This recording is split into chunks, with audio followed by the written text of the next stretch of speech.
La famille, quand on vous dit le mot pénurie, la première des choses qui vous tilte dans la tête, c'est directement la pénurie des carburants. C'est déjà arrivé l'année dernière en France où il n'y avait ni gasoil, ni essence, ni rien du tout. Tout le monde était à sec et personne ne pouvait rouler.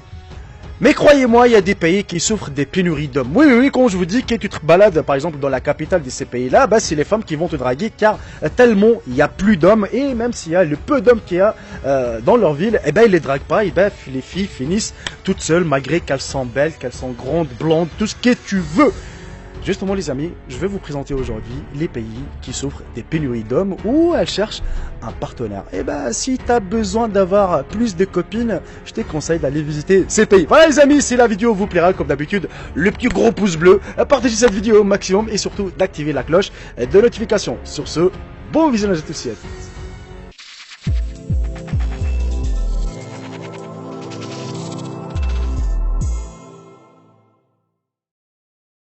Certains pays souffrent d'une horrible sécheresse humaine. Cette dynamique sociale a conduit à l'anxiété et à l'insécurité chez les femmes alors qu'elle a gonflé le sentiment de soi des hommes. Les hommes savent qu'il y a toujours des femmes qui font la queue et qu'ils peuvent donc faire ce qu'ils veulent. D'autre part, les femmes savent qu'elles sont susceptibles de partager leurs hommes, ce qui les met dans un état de concurrence constante. La Russie. Les femmes russes ont toujours eu l'intention de se marier et défendu une famille ordinaire. Mais la pénurie d'hommes a toujours été un défi. Une partie du problème provient de l'abus d'alcool en Russie, qui a entraîné des problèmes de santé et des complications médicales. C'est une routine pour les hommes russes de se retrouver après le travail et de se saouler avant de rentrer chez eux. Et il n'est pas surprenant que la Russie figure parmi les pays affichant les taux de divorce les plus élevés. L'autre cause de la pénurie est le résultat d'un siècle de guerres sanglantes, de révolutions et des goulags qui ont drainé la population masculine. En outre, l'espérance de vie des hommes est inférieure à celle des femmes. Alors que les femmes ont une espérance de vie de 73 ans, les hommes n'ont qu'une seule sur 59. Les perspectives des fréquentations sont si sombres que les femmes ont consciemment décidé de rester célibataires. Rien qu'à Moscou, vous serez surpris de trouver plus de 3 millions de femmes célibataires âgées de 25 à 50 ans. Dans la plupart des cas, les hommes russes se retrouvent gâtés. Cela les rend plus arrogants et les motive à adopter la norme culturelle de la consommation d'alcool. Malheureusement, la situation est tellement acceptable que les femmes sont obligées de rester dans des relations abusives parce que leurs chances de se marier sont minces. La Nouvelle-Zélande est confrontée à une pénurie d'hommes depuis quelques années maintenant. Le déficit est si grave que les jeunes femmes ont obligé de quitter leur ville natale pour partir à la recherche de leur partenaire. Les femmes âgées de 25 à 44 ans qui recherchent une âme sœur ont plus de difficultés à trouver des allumettes convenables. En Nouvelle-Zélande, le nombre de femmes dépasse 80 000 le nombre d'hommes, ce qui correspond à 100 femmes pour 97 hommes. Le district des Kawerau dans l'île du Nord est le plus touché, suivi de Kapiti Coast, avec un ratio homme-femme de 82 hommes pour 100 femmes. À Topo, il y a 600 femmes de plus que les hommes. Et même si ce nombre peut sembler insignifiant, cela fait une différence dans cette petite ville d'un peu plus de 30 000 habitants. En conséquence, les femmes ont fui à Wairau où elles peuvent s'en prendre aux hommes du camp militaire. Les autres zones touchées sont Northcote, Glenfield et North Shore. La Lettonie, c'est une ancienne république de l'URSS qui a connu un déclin significatif de la population masculine pendant la Seconde Guerre mondiale. En 2015, 54,10% de la population totale était composée des femmes. À l'instar des autres républiques de l'ex-Union soviétique, le taux de mortalité des hommes est plus élevé en raison d'une culture machiste qui idolâtre le tabagisme, l'alcoolisme et la conduite imprudente. En outre, 80% des suicides sont commis par des hommes lettons pour diverses raisons. Les plus courantes étaient le chômage et des objectifs non réalisés. Après le retrait de la Lettonie du régime communiste soviétique, ce sont surtout les femmes qui ont bien géré la transition. Les femmes ont une espérance de vie plus longue et sont plus instruites. En fait, davantage des femmes sont inscrites dans des établissements d'enseignement, ce qui les empêche de trouver plus facilement des partenaires qui ont un niveau d'éducation égal. Malheureusement, au moment où la femme est prête à s'installer, les hommes meurent jeunes ou sont sur le point de mettre fin à leur jour. Les femmes de la Lettonie sont les plus grandes du monde, mais la plupart d'entre elles finissent seules, car elles ne trouvent pas d'hommes qui leur soient égaux. Leurs hommes ont tellement de choix qu'ils s'en soucient rarement. Hong Kong. À l'approche de la passation de pouvoir en 1997, une vague de capital humain a laissé Hong Kong avec moins d'hommes de 25 à 59 ans. Entre 30 et 35 ans, il y a près de 1% des femmes en plus que d'hommes.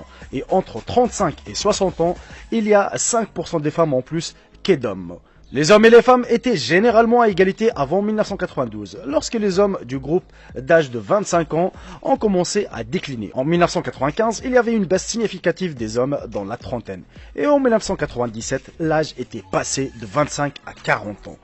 Au tournant du millénaire, les hommes âgés de 25 à 50 ans avaient considérablement diminué. Ceci est principalement dû au fait que la plupart des hommes ont quitté Hong Kong pour commencer leur vie en Europe, en Australie et en Amérique. Ils ont laissé leur famille derrière eux car ils étaient inquiets. Mais malheureusement, ils ne sont jamais revenus. En outre, au cours des 10 dernières années, un flux constant des femmes migrantes d'Indonésie et des Philippines ont cherché du travail comme aide domestique.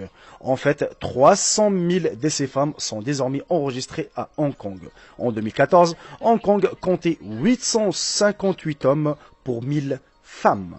La Lituanie. L'écart des populations qui est plus large entre 30 et 40 ans résulte d'un taux de mortalité plus élevé dû au tabagisme et à la consommation d'alcool.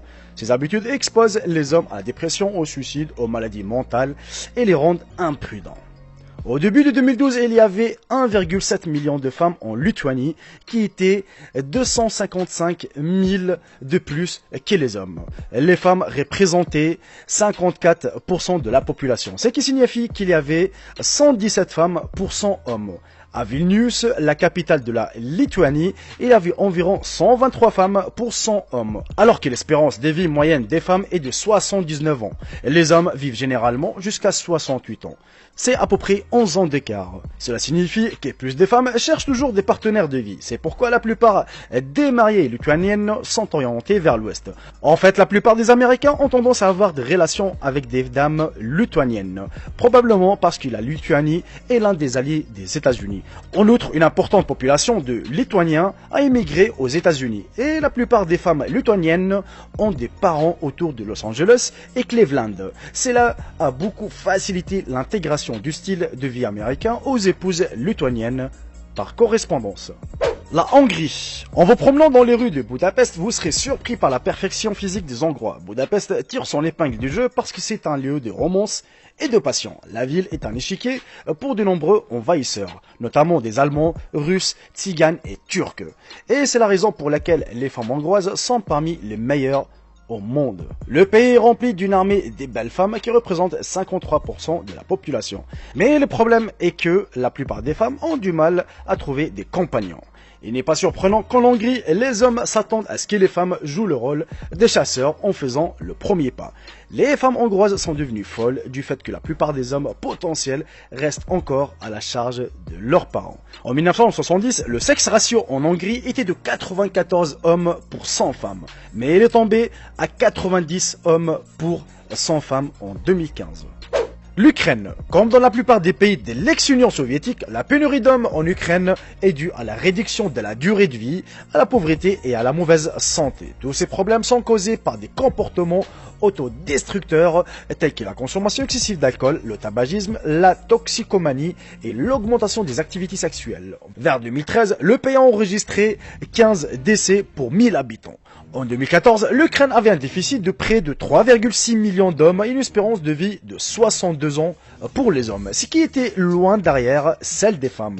En Ukraine, le taux de mortalité prématurée chez les hommes qui travaillent est 3 à 4 fois plus élevé que celui des autres pays de l'Union européenne.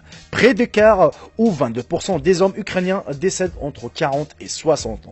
Dans certaines petites villes du pays, il est possible que vous ne trouviez que 9 femmes pour 6 hommes.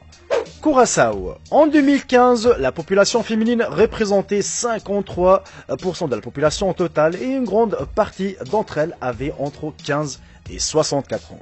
Les hommes ont ici une espérance de vie plus courte de 72 ans par rapport à 80 ans pour les femmes, ce qui a laissé l'île envahie des belles femmes. Le pays est un paradis des Caraïbes qui se distingue par son héritage néerlandais. Sa capitale, Willemstad, est inscrite au patrimoine mondial de l'UNESCO en raison du son mélange des couleurs, des personnages, d'odeurs et des structures remarquables. L'île est un melting pot de plus de 50 nationalités, mais les Afro-Caribéens constituent une une grande partie de ce nombre.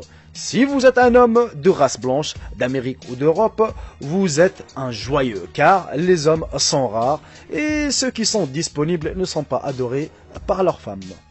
L'Estonie. À une époque, la capitale de l'Estonie, Tallinn, comptait 230 154 femmes et seulement 185 990 hommes. En fait, Mustamäe, le deuxième plus grand district de Tallinn, présentait une disparité plus marquée. Cela a créé une forte demande et une forte concurrence pour les quelques hommes disponibles dans un pays qui compte le plus grand nombre des modèles internationaux par habitant. Lorsque vous vous promenez dans les rues de Tallinn, vous remarquerez sa beauté et vous ne serez pas surpris de voir une femme essaye de vous draguer. Surtout si vous n'êtes pas de la région.